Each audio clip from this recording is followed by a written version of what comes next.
அனைவருக்கும் வணக்கம். என் பெயர் நான் 5ஆம் வகுப்பு படிக்கிறேன். நான் இந்த கடைசி விழாவிற்கு பசுமையும் பாரம்பரியமும் பற்றி பேசலாம் என வந்துள்ளேன். நம் நாட்டில் முதலிருந்து விவசாயமாகும். விவசாயம் செய்ய காலை வைத்தால்தான் நம் சோற்றில் கை வைக்க முடியும் என்பது விவசாயம் குறித்த அழகிய பொன்மொழி. ஒரு நெல்லை வைத்து அதை 100 நெல்லாக மாற்றும் விவசாயி தான் சிறந்த விஞ்ஞானி. கலப்பை, மண்வெட்டி, கோடாரி, களம்பாரியை கொண்டு அறிந்தவரை விட இந்த உலகத்தில் இன்னொரு விஞ்ஞானி பிறக்கவில்லை. இங்கு தொழில் வளர்ச்சின்னு சொல்லுகிறீங்களே, நல்லா வேலை பார்த்தா சம்பளம் கிடைக்கும். சம்பளம் கிடைச்சா நல்லா சாப்பிடலாம். சாப்பாடு எங்கிருந்து வருது? யாருக்கிட்டையும் பதிலில்லை.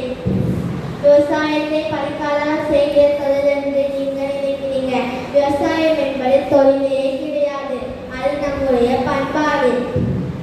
வாழ்வியல் என்பதை நீங்கள் புரிஞ்சுக்கணும். விவசாயத்தை படிக்காதவன்